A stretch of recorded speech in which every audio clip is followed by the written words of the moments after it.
ছোটবেলাত কতই না শুনছি রাজশাহীত নাকি মিনি একটা কক্সবাজার আছে, আর মেলা মানুষজনের মুখে মুখে শুনি রাজশাহী নাকি কালাভুনার জন্য বিখ্যাত। তাই বগুড়া থেকে সোজা ডিসকভার হুন্ডত 500 টাকার তেল তুলে সোজা চলে যাচ্ছি রাজশাহী শহরত। এই গরমের মধ্যে রাজশাহী শহরত ঢোকার সাথে সাথে মনে হচ্ছিল শরীরের ভিতর হয়তো আগুন জ্বলিচ্ছে। তার জন্য এক গ্লাস করে কুসরের শরবত খায় নেন।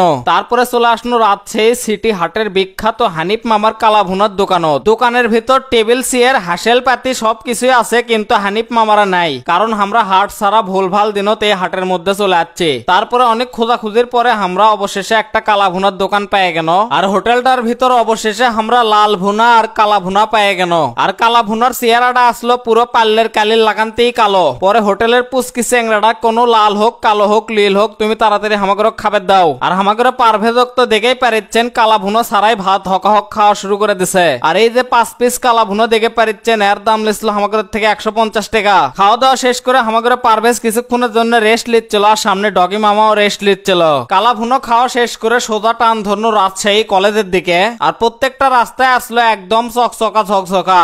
আপনারা যদি রাজশাহীর মানুষজন হয়ে থাকেন তাহলে কিন্তু অবশ্যই ভিডিওটা লাইক দেওয়ার কথা ভুলে যাবেন না, আর কমেন্ট করে জানাবেন কে কোনটি থেকে ভিডিওটা দেখিচ্ছেন। তারপরে চলে আসলো একটা রাজশাহীর জামজটের শহরের মধ্যে। আর এই জায়গার কিছু অটোওয়ালারা তো সেই রকম খেলাও দেখান শুরু করে দিয়েছে রাস্তার মধ্যে। আর এখন যে রাস্তাটা দেখে পেরেছেন এটাই কিন্তু রাজশাহীর বিখ্যাত সেই রাস্তা, যে রাস্তাতে রাত্রে করে সেই সুন্দর কিছু বল চলে। তারপরে আমরা চলে আসলো রাজশাহীর কলেজ দেখার জন্য। আর এই কলেজটা আপনারা দেখে বুঝেই পারছেন একদম অন্যরকম একটা সৌন্দর্য। কলেজের সামনের অংশ দেখে আমার মনে হলো পিছনে কি আছে না দেখে আসি, তার জন্য গুড় গুড় করে সামনের দিকে হাঁটা শুরু করে দিন। সামনের দিকে যাবেন লিতে হাতের ডান মোড়ের সাইডে দেখে বিশাল বড় একটা বাঘ দাঁড়িয়ে আছে। আর চোখ দেখে তো বুঝেই পারছেন মন মেজাজ তার খুবই খারাপ, কারণ সারাদিন ফাটানের রোদের মধ্যে দাঁড়িয়ে আসলো। আর একটা হরিণও রোদের মধ্যে দাঁড়িয়ে থাকতে থাকতে শরীরটা তার সেই রকম চিকন হয়ে গেছে। তারপরে আস্তে আস্তে আরো কলেজের পিছন দিকে চলে আসলো। আর একটা সাইনবোর্ড দেখি লেখা পদ্ম পুকুর, কিন্তু পুকুরের মধ্যে কোনো পদ্মা ফুলি নাই। তারপরে আবারও হাঁটে হাঁটে চলে আসলো কলেজের খেলার মাঠের মধ্যে।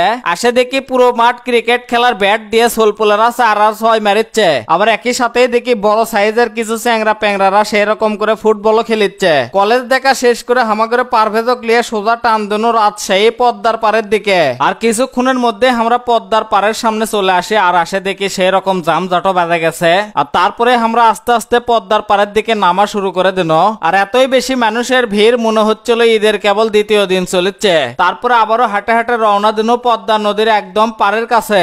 যতই সামনে দিকে যাচ্ছিল ততই দেখি রাস্তাঘাটের মধ্যে পাউডার উড়ছে, মানে ধুলাবালু উড়ছে সেই রকম। পরে বুদ্ধি করে আবার ঘাসের মধ্যে দিয়ে হাঁটা শুরু করে দিন। আর শেষমেশ চলে আসলো রাজশাহীর সেই বিখ্যাত পদ্মার পার। এই পদ্মার পারের সামনে আসে রাজশাহীর মানুষজনেরা কক্সবাজারের ফিলিং লাই। কক্সবাজারের লাগানতে সেম টু সেম না হলেও অনেকটা কিন্তু দেখতে কক্সবাজারের লাগানতেই লাগছিল।